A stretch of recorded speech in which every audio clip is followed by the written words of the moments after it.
नमस्कार, मैं अतुल ठाकुर आप सभी का एक बार फिर से अपने चैनल में हार्दिक स्वागत करता हूं। आज की इस वीडियो में हमारा टॉपिक रहेगा हिंदी साहित्य आधुनिक काल भाग 17, जिसमें कि हमारे टॉप 25 बहुविकल्पीय प्रश्न इस वीडियो में होने वाले हैं। प्रश्न है जैसे कि निशा निमंत्रण के रचनाकार कौन है, अपराजिता के लेखक कौन है, हालाबाद के प्रवर्तक का नाम बताइए, मौर्य विजय किसकी रचना है, पुष्प की अभिलाषा नामक प्रसिद्ध कविता लिखी है, किसने लिखी है, और मधुशाला में हरिवंश राय बच्चन ने किस छंद का प्रयोग किया है। इस तरह के तमाम 25 प्रश्न होंगे जो कि मोस्ट इंपोर्टेंट क्वेश्चन होंगे इस वीडियो में। तो चलिए शुरू करते हैं आज की इस वीडियो को। हिंदी साहित्य आधुनिक काल भाग 17। आज की इस वीडियो का पहला प्रश्न स्क्रीन पर दिया गया है। प्रश्न है निशा निमंत्रण के रचनाकार कौन है। विकल्प दिए गए हैं सुमित्रा नंदन पंत, हरिवंश राय बच्चन, बालकृष्ण शर्मा नवीन या फिर वीरेंद्र मिश्र। सही उत्तर क्या होगा? निशा निमंत्रण के रचनाकार का नाम बताना है। तो इस प्रश्न का सही उत्तर होगा विकल्प नंबर बी, यानी कि हरिवंश राय बच्चन। हरिवंश राय बच्चन जो है निशा निमंत्रण के रचनाकार है। अगला प्रश्न है प्रश्न नंबर 2। दूसरा प्रश्न है अपराजिता के लेखक कौन है। विकल्प है नरेंद्र शर्मा, अंचल, दिनकर या फिर माखनलाल चतुर्वेदी। सही उत्तर क्या होगा इसका? अपराजिता के लेखक कौन है? तो इसका उत्तर होगा अंचल। अंचल अपराजिता के लेखक हैं।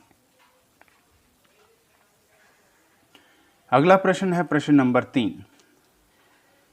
हालाबाद के प्रवर्तक का नाम बताइए। वेरी इंपॉर्टेंट क्वेश्चन है, यूजीसी नेट सेकंड पेपर दिसंबर 2009 में पूछा गया था प्रश्न। विकल्प दिए गए हैं नरेंद्र शर्मा, रामेश्वर शुक्ल, अंचल, जगदीश गुप्त या फिर हरिवंश राय बच्चन। सही उत्तर क्या होगा? हालाबाद के प्रवर्तक का नाम बताना है। तो इस प्रश्न का सही उत्तर होगा हरिवंश राय बच्चन। अगला प्रश्न है प्रश्न नंबर 4। शत्रु मेरा बन गया शत्रु मेरा बन गया है छल रहित व्यवहार मेरा, उक्त पंक्ति किस कृति से ली गई है।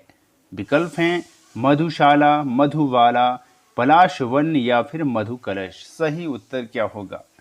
शत्रु मेरा बन गया है छल रहित व्यवहार मेरा, उक्त पंक्ति किस कृति से ली गई है।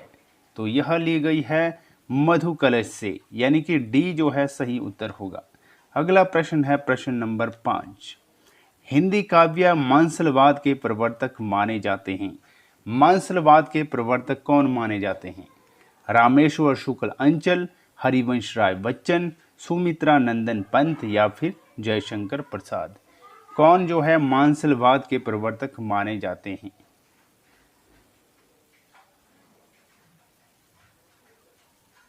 तो इस प्रश्न का उत्तर होगा रामेश्वर शुक्ल अंचल जो है मांसलवाद, हिंदी काव्य में जो है मांसलवाद के प्रवर्तक जो है माने जाते हैं। ए सही उत्तर होगा। अगला प्रश्न है प्रश्न नंबर 6। बालकृष्ण शर्मा नवीन का सर्वप्रथम प्रकाशित काव्य संग्रह है। कौन सा काव्य संग्रह जो है बालकृष्ण शर्मा नवीन का सर्वप्रथम प्रकाशित काव्य संग्रह? विकल्प है कवसी, रश्मि रेखा, उर्मिला या फिर कुकुम। सही उत्तर क्या होगा? बालकृष्ण शर्मा नवीन का सर्वप्रथम प्रकाशित काव्य संग्रह है कुकुम। डी सही उत्तर होगा। अगला प्रश्न है प्रश्न नंबर 7। पुष्प की अभिलाषा नामक प्रसिद्ध कविता लिखी है। पुष्प की अभिलाषा नामक प्रसिद्ध कविता किसने लिखी है? विकल्प है माखनलाल चतुर्वेदी, राम नरेश त्रिपाठी, रत्नाकर या फिर नवीन। सही उत्तर क्या होगा? यूपी पीजीटी 2003 में पूछा गया था प्रश्न। वेरी इंपॉर्टेंट क्वेश्चन बनता है, पुष्प की अभिलाषा नामक प्रसिद्ध कविता किसने लिखी है? तो इसका उत्तर है माखनलाल चतुर्वेदी ने जो है पुष्प की अभिलाषा नामक प्रसिद्ध कविता लिखी है। ए सही उत्तर होगा। अगला प्रश्न है प्रश्न नंबर 8। मौर्य विजय किसकी रचना है? वेरी इंपॉर्टेंट क्वेश्चन है, यूपी पीजीटी 2003 में पूछा गया था प्रश्न। मौर्य विजय किसकी रचना है? विकल्प है मैथिली शरण गुप्त, सियाराम शरण गुप्त, श्याम नारायण पांडे या फिर इनमें से कोई नहीं। तो मौर्य विजय जो है रचना है वह है सियाराम शरण गुप्त की, यानी कि बी जो है सही उत्तर होगा। अगला प्रश्न है प्रश्न नंबर 9। छायावाद और उत्तर छायावाद के बीच कुछ वैसा ही संबंध दिखता है जैसे मध्यकाल में भक्ति काव्य और रीति काव्य के बीच था। पंक्तियों के लेखक हैं, कौन है पंक्तियों के लेखक? आचार्य रामचंद्र शुक्ल, आचार्य नंदुलारे वाजपेयी, डॉक्टर बच्चन सिंह, डॉक्टर राम स्वरूप चतुर्वेदी या फिर डॉक्टर नगेंद्र। क्या होगा इसका उत्तर? छायावाद और उत्तर छायावाद के बीच कुछ वैसा ही संबंध दिखता है जैसा मध्यकाल में भक्ति काव्य और रीति काव्य के बीच था। पंक्तियों के लेखक जो है वह है डॉक्टर राम स्वरूप चतुर्वेदी, यानी कि सी सही उत्तर होगा। अगला प्रश्न है प्रश्न नंबर 10। निम्नलिखित विकल्पों में से किसका संबंध माखनलाल चतुर्वेदी से है? विकल्प दिए गए हैं ए, बी, सी, डी। क्या होगा इसका उत्तर? नीचे दिए गए कुट में से सही उत्तर चुनना है। तो इसका उत्तर क्या होगा? माखनलाल चतुर्वेदी से संबंधित जो है निम्नलिखित विकल्पों में से किसका संबंध माखनलाल चतुर्वेदी से है? इसका उत्तर क्या होगा? तो इसका उत्तर होगा विकल्प नंबर बी, यानी कि 1 और 4। एक कौन सा है? सिपाही, और चौथा कौन है? पुष्प की अभिलाषा। ये जो है इसके उत्तर रहेंगे। निम्नलिखित विकल्पों में से किसका संबंध माखनलाल चतुर्वेदी से है? तो सिपाही और पुष्प की अभिलाषा का संबंध जो है माखनलाल चतुर्वेदी से है, यानी कि बी जो है सही उत्तर होगा। अगला प्रश्न है प्रश्न नंबर 11। हिंसा नल से शांत नहीं होता हिंसा नल। उपर्युक्त ध्येय वाक्य का संबंध किस काव्य रचना से है? कुरुक्षेत्र से, जयद्रथ वध से, उन्मुक्त से, अशोक की चिंता से। क्या होगा इसका उत्तर? तो इस प्रश्न का उत्तर होगा उन्मुक्त। हिंसा नल से शांत नहीं होता हिंसा नल, उपयुक्त ध्येय वाक्य का संबंध जो है उन्मुक्त से है। अगला प्रश्न है प्रश्न नंबर 12। निम्नलिखित में से कौन कौन से कवि उत्तर छायावाद से संबंध है? किस किस कवि का संबंध जो है उत्तर छायावाद से है? विकल्प है राम नरेश त्रिपाठी, रामेश्वर शुक्ल अंचल, बालकृष्ण शर्मा नवीन, भारत भूषण अग्रवाल। निम्नलिखित में से सही विकल्पों का चयन कीजिए या चुनिए। विकल्प दिए गए हैं ए, बी, सी, डी। क्या होगा इसका उत्तर? निम्नलिखित में से कौन कौन से कवि उत्तर छायावाद से संबंधित है? तो इस प्रश्न का उत्तर होगा विकल्प नंबर सी, यानी कि बी और सी। बी कौन है? रामेश्वर शुक्ल अंचल, और सी कौन है? बालकृष्ण शर्मा नवीन। निम्नलिखित में से कौन कौन से कवि उत्तर छायावाद से संबंधित है? तो ये है रामेश्वर शुक्ल अंचल और बालकृष्ण शर्मा नवीन, यानी कि सी जो है सही उत्तर होगा इस प्रश्न का। अगला प्रश्न है प्रश्न नंबर 13। छायावाद तत्वता प्रकृति के बीच जीवन का उन्दित है। यह उद्घोष है किसका है?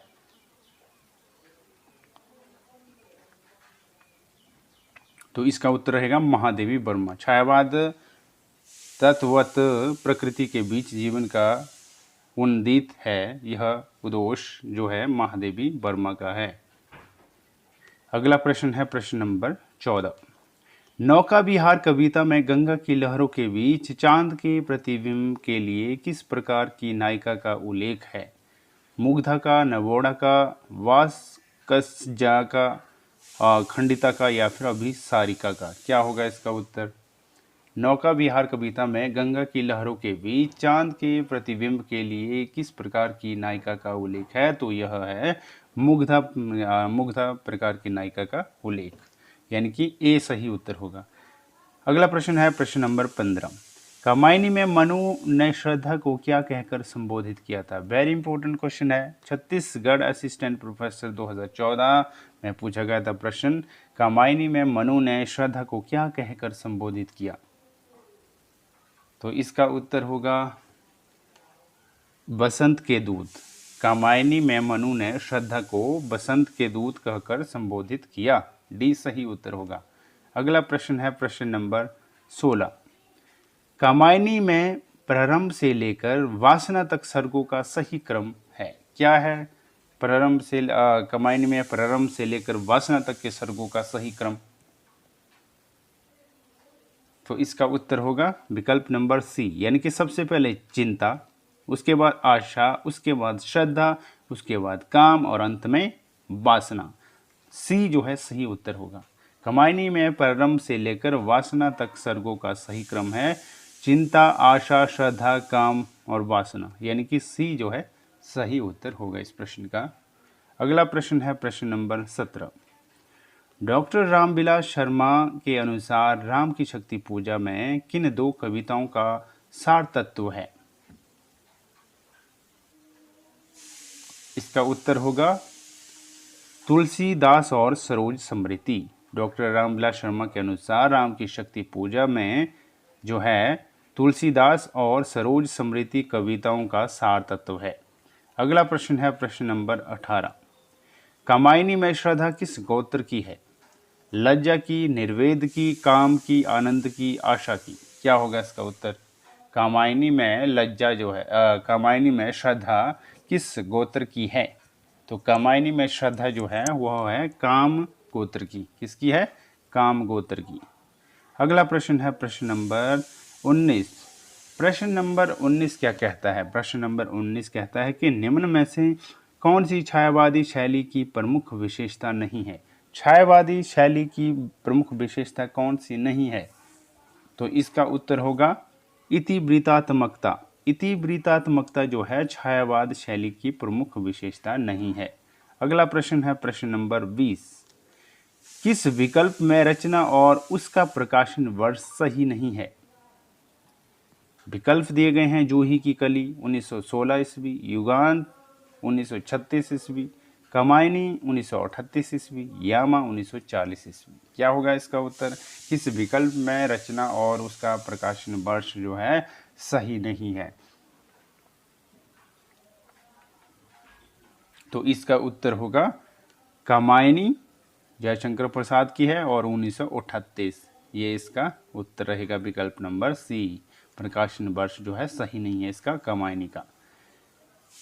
और इसके अलावा जूही की कली 1916 ये सही है। युगांत 1900 पंत द्वारा रचित है 1936 ये भी सही है। और यामा महादेवी वर्मा द्वारा रचित है और ये भी सही है 1940 में। और कामायनी जयशंकर प्रसाद द्वारा रचित है 1938 ये जो है गलत है। यानी कि यहाँ प्रश्न पूछा गया है किस विकल्प में रचना और उसका प्रकाशन वर्ष सही नहीं है, तो कामायनी का प्रकाशन वर्ष सही नहीं है। सी सही उत्तर होगा। अगला प्रश्न है प्रश्न नंबर 21। छायावाद के संदर्भ में निम्नलिखित में से कौन सा कथन असत्य है? असत्य कथन बताना है। तो इसका उत्तर है विकल्प नंबर ए, यानी कि छायावादी कवियों ने प्रधान रूप से प्रणय की अनुभूतियों को व्यक्त किया, ये जो है असत्य है। इसके अलावा सत्य कौन कौन से हैं? छायावादी भावबोध, स्वानुभूति और सौंदर्य प्रधान कल्पना द्वारा निर्मित हुआ है, ये सही है। छायावादी कवि निराला की अनुभूति शैव दर्शन में परिणित होती चली गई जाती है, ये भी सही है। और छायावादी कविता द्विवेदी युगीन नीरस, उपदेशात्मक और स्थूल आदर्शवादी काव्यधारा के विरुद्ध विद्रोह के रूप में प्रवाहित हुई, ये भी सही है। तो सही कौन कौन से हैं? बी, सी, डी। और गलत कौन सा है? विकल्प नंबर ए। प्रश्न क्या पूछा गया है? कथन असत्य कौन है? तो असत्य कथन है विकल्प नंबर ए। अगला प्रश्न है प्रश्न नंबर 22। छायावाद के संदर्भ में इनमें से कौन सा कथन गलत है? एक बार फिर से गलत क्वेश्चन पूछा गया है, असत्य कथन पूछा गया है। कौन सा जो है दिए गए विकल्पों में से गलत है? तो इसका उत्तर होगा विकल्प नंबर सी, यानी कि छायावाद की राष्ट्रीय संस्कृति काव्यधारा के एक प्रमुख कवि राधा कृष्ण दास हैं, ये जो है गलत है। इसके अलावा सही कौन कौन से हैं? सही है छायावाद को अपना समर्थन आलोचक नंद दुलारे वाजपेयी के रूप में मिला। और छायावाद के समानांतर चलने वाली प्रेम और मस्ती की काव्यधारा के एक प्रमुख कवि हरिवंश राय बच्चन है, ये भी सही है। और डी है महादेवी वर्मा, ये भी सही है। महादेवी वर्मा ने अज्ञात प्रियतम के प्रति प्रणय निवेदन किया है, यानी कि ए बी और डी जो है सही है और सी जो है गलत है। यहाँ प्रश्न पूछा गया है छायावाद के संदर्भ में इनमें से कौन सा कथन गलत है, तो गलत जो है कथन है विकल्प नंबर सी। चलिए चलते हैं अगले प्रश्न की ओर, जो कि है प्रश्न नंबर 23। दुखी जीवन की कथा रही, क्या कहूँ आज जो नहीं कही। उपयुक्त पंक्तियां किस कविता से अधृत है। विकल्प है तोड़ती पत्थर, राम की शक्ति पूजा, सरोज समृति या फिर जूही की कली। दुखी जीवन की कथा रही, क्या कहूँ आज जो नहीं कही। उपयुक्त पंक्तियां जो है किस कविता से उद्धृत है, तो यह है सरोज समृति से उद्धृत, यानी कि सी जो है सही उत्तर होगा। और यह है सूर्यकांत त्रिपाठी निराला जी की है सरोज समृति। अगला प्रश्न है प्रश्न नंबर 24। कविता हमारे पूर्ण क्षणों की वाणी है, यह किसने कहा है। सुमित्रा नंदन पंत, सूर्यकांत त्रिपाठी निराला, महादेवी वर्मा या फिर दुष्यंत कुमार। क्या होगा इसका उत्तर। कविता हमारे परिपूर्ण क्षणों की वाणी है, यह किसने कहा है, तो यह कहा है सुमित्रा नंदन पंत ने, यानी कि ए जो है सही उत्तर होगा। कविता हमारे परिपूर्ण क्षणों की वाणी है, यह जो है सुमित्रा नंदन पंत का कथन है, ए सही उत्तर होगा। अगला प्रश्न है आज की इस वीडियो का अंतिम प्रश्न, प्रश्न नंबर 25। मधुशाला में हरिवंश राय बच्चन ने किस छंद का प्रयोग किया है। विकल्प है दोहा, चौपदे, सोनेट या फिर रुबाइयाँ। मधुशाला में हरिवंश राय बच्चन ने किस छंद का प्रयोग किया। वेरी इंपॉर्टेंट क्वेश्चन है। क्या होगा इसका उत्तर, तो सही उत्तर होगा विकल्प नंबर डी, यानी कि रुबाइयाँ। मधुशाला में हरिवंश राय बच्चन ने जो है रुबाइयाँ छंद का प्रयोग किया, डी सही उत्तर होगा।